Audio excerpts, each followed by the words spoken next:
The upcoming July 4th holiday means lots of people out on the beautiful waters of the Low Country this weekend. Joining us today with some boating and water safety tips, Sheila Solis along with Sarah Corbett, along with Bopper, the water safety dog. How are you, man? Yeah. Pause for the calls. Right on. Hey, a lot of people. I mean, we're talking a lot of people out on the water.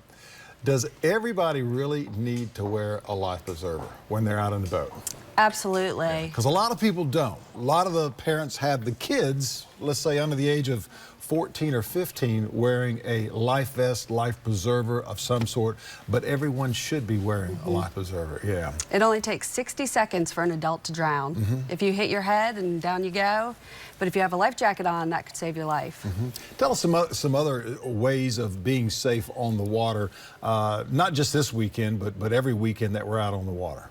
Sure. Sheila's our safety officer, and she can probably talk a little bit more about ways to stay safe. Good morning. Good morning. One is, if you own a boat, you need to take a boater safety course. Yeah. It gives you all the information, the equipment you need to operate that boat safely. If you don't know how to swim, or you have children who don't know how to swim, you need to get them in swimming lessons. Even if you do swim, continue to practice.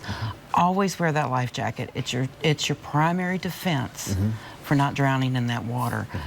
There's a lot, and if you take children out there, make sure that you keep your eye on them. Don't be cell phoning, don't be texting, don't be reading a book, because it only takes 20 seconds for a child to be over in that water. And you can be distracted even for a few seconds. It's just like driving a car. You don't want to be on that cell phone. You don't want to be texting. And folks that are doing that either at a pool or in the boat or whatever with water safety, they need to have their eyes on the kids all the time, don't they? They don't need to be sitting there having a drink or whatever, talking with the neighbors, because, as you say, in just a matter of seconds, that child can go under, and in some waters, can really disappear and you can't see them. Oh, absolutely, especially if they're out on a boat.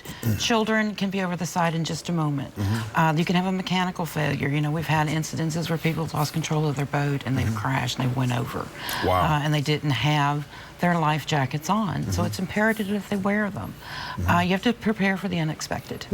You guys with the Corps of Engineers, do y'all offer safe boating classes there? No, sir, we don't offer them to the public, but the U.S. Coast Guard does. They have a website out there, and they're local here as well. They offer them to the public and give you plenty of information. You can go out there and Google it. You can Google Charleston itself, and you can find lots of places out there that offer these courses. Safety boating with everybody should be wearing a life preserver, a life vest of some sort. What are some of the other safety matters? A whistle, a flare gun? First aid kit? Whistle, flare gun, make sure you have flotation devices. And I want to make it very clear that inflatable toys are not good flotation devices. A lot of people feel that because they blow these up and put their children in them and make them buoyant on the water, it's going to make them safe. But they're easily destroyed. They're easily get punctures in them, you know, depending on the weight of the child, and they're not a good life-preserving method. Making your boat safer, what would you suggest? I would suggest that you get a checklist when you take your boater safety course, or even go online and get one. Make sure you have your fire extinguishers. Make sure you have your flotation devices. Make sure you have enough life jackets for everyone in the boat. Make sure that you have some kind of communication on the boat. You know, cell phones can be lost as well. You know, you need to make sure that you have a radio or something for other kind of contact.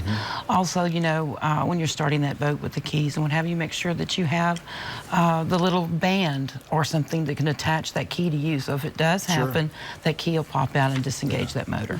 And I'm not necessarily advertising, but I know a lot of people that have towboat, and it's been worth the investment every time they do it for getting you out there. Ladies, thank you so very much for joining us today, and thank you for the service that you have here in the Low Country for us. We appreciate that. Thank you. All right, we're talking about, well, in just a moment, we've got more Low Country Live, so stay with us. We're back in just a moment.